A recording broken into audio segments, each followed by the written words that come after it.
Ayan guys, kain na tayo. Yan ang aking linutong itlog. Almusal. Yan lang ang ating almusal ngayon. Tsaka kape.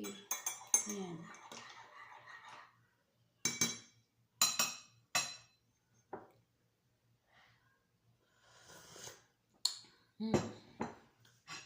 Ayan, magpapak tayo ng itlog. Ito ang ating mukbang ngayon. Itlog.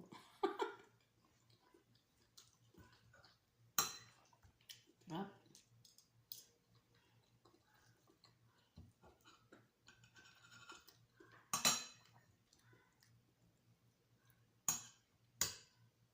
Alas 12:30 na.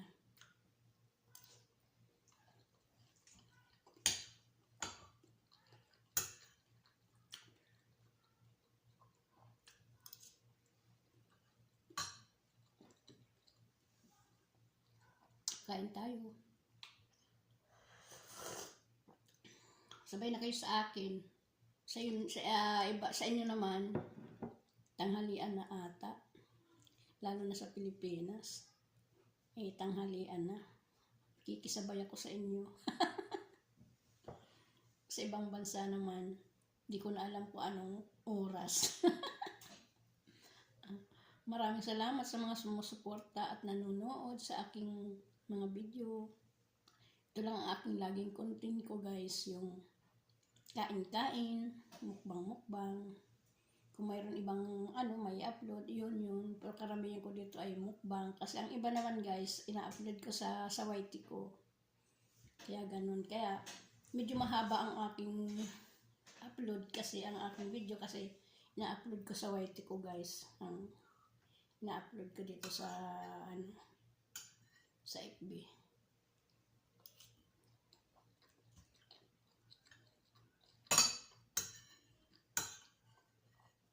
Maraming salamat sa inyong panonood.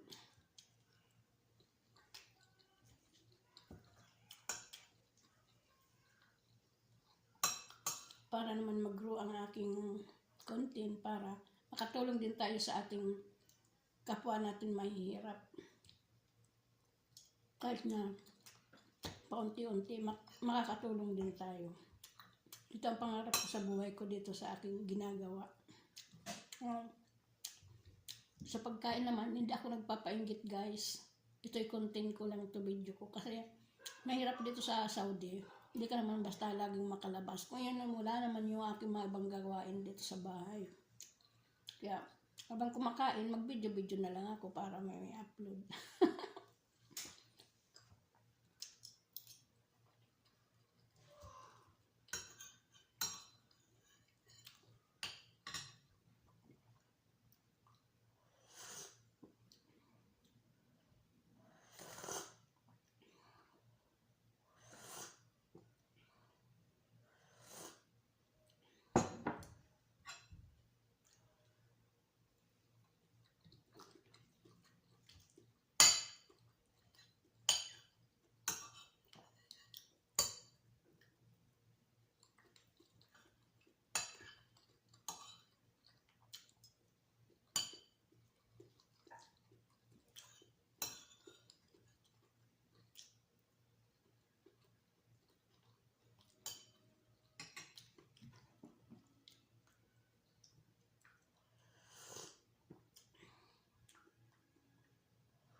Saka mas maganda yung medyo mahaba yung video mo kasi mahaba din yung binibigay na ad. Minsan 3, ganun, 4. Pag maikli, isa lang talaga. Isang ad lang yun sa bawat nanonood.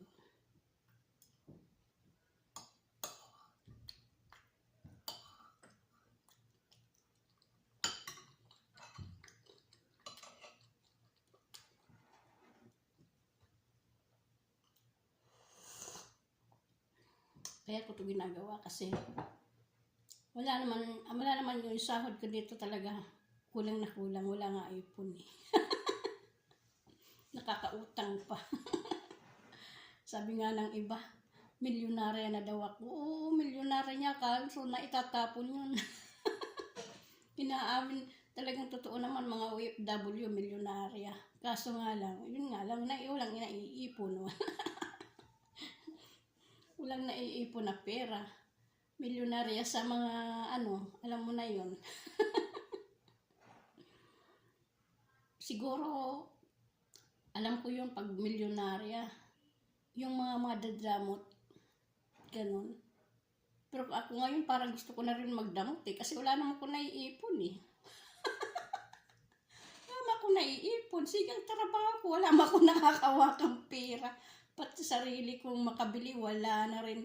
Di katulad kasi nung panahon medyo katulad yan, mga alahas. Nung panahon, nung una kong pag-abroad, napakamura pa ng mga gold dito. Ngayon, sus ko, napakamahal na guys.